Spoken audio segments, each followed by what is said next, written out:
Добар ден, почитувани. Светот веќе не може да се замисли без социјалните мрежи, особено во ова време на затворање поради пандемијата на COVID-19. Тие се веќе редовен начин за комуникација, но не за секого тоа е едноставно, особено не за повозрасните. Младите во светот, а така и во Македонија, имаат се поголема потреба наставниот процес да се доближи до нивниот начин на живот, кој во голема мера се одвива на социјалните медиуми и на интернет страниците.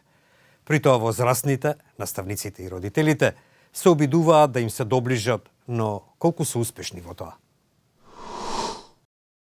Со свој канал на YouTube на кој ги закачува лекциите, затворени Facebook групи со секој клас одделно кои служат како огласна табла за наставата, Елизабета Секирарска, професор од средно училиште во Куманово, ги поминува последните 2 години од својот работен стаж, по што ја чека пензија.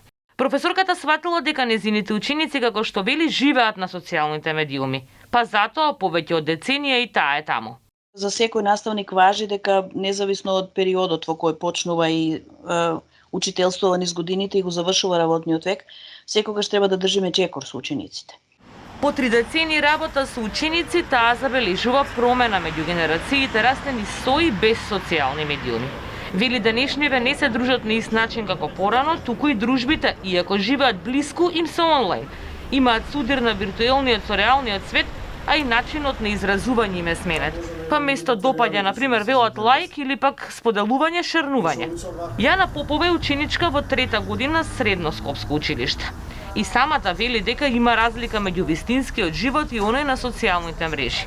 Но забележува дека на интернет има и многу едукативни материјали кои ги користи кога има потреба. Затоа пак дали професорот ке сака да им се доближи на социјалните медиуми, а во функција на образовниот процес, вели дека е индивидуално од желбата на наставникот. Зборувајќи од своето лично училишно искуство, Попова вели дека професорите претежно се на Facebook, а таму најчесто во заеднички групи комуницираат со нивни родители за успехот и со еден представник на класот за обврските. Мислам дека младите се оттргнаа од Фејсбукот кога дојдоа сите професори, мајки, татковци, баби и дедовци се сега на Фејсбук и младите малце си се тргнаа на страна од таа генерација. Попова додава дека незината генерација сега е најмногу на Инстаграм и на ТикТок. И професорката Секирарска забележала дека младите се повеќе таму. Таа вели не, а незиниот впечаток е дека тоа се мрежи што имаат поинаква конотација од образовната. Дали се среќаваат во слободно време некаде родителите, наставниците и учениците? Се чини дека сите сме заглавени во различни балони. Единствено што не врзува е заглавеноста. Реално гледано, затоа што тоа е некаков заеднички именител за сите. Преселбата на младите на други социјални медиуми ја покажуваат и поратоците на порталот datareportal.com, кој нуди извештаи за однесувањето на луѓето онлайн. Според последното нивно истражување од јули 2021 година, вкупно на сите социјални мрежи е 57% од светската популација и од сите возрасти. За младите фаворит е социјалната мрежа Инстаграм, па 10,7% од 16 до 24 години се изјасниле дека се на Фејсбук, а 33,4% на Инстаграм. Ситуацијата е спротивна кај возрастната група од 45 до 54 години. Во Русија, каде што исто така сегедневието веќе не може да се замисли без социјалните мрежи, ваквото комуницирање представува проблем за повозрастните кои работат со децата и младите. Таму веќе има специјални курсеви за постари лица со цел што побрзо да ги совладаат социјалните предизвици на ова ново време.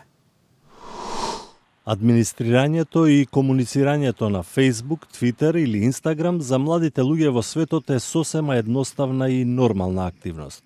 Социјалните мрежи се веќе редовен начин на комуникација, но не за секого е тоа едноставно.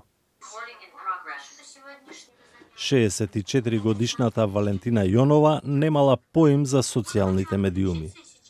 Валентина го посетува курсот за луѓе над 50 години кој функционира во Русија од 2019 година. Каждый из них по своей причине, то есть широкий спектр участников. Кто-то хочет просто смотреть фотографии внуков и быть на одной волне внуков или детей, а кто-то хочет продвигать себя как эксперта на достаточно успешной на сегодняшний день площадке. Пред посетувањето на курсот, Валентина Јонова постирала само неколку фотографии на социјалните мрежи, а незиниот профил немал речиси ништо. Таа е наставничка по професија, а способноста дигитално да комуницира со учениците и станало многу важно, особено во услови на пандемија. В рамках Инстаграма я хотела бы реализовать себя в рисовании с детками. А я бы хотела, чтобы у меня была аудитория своя, как говорят, целевая аудитория, да? Вот.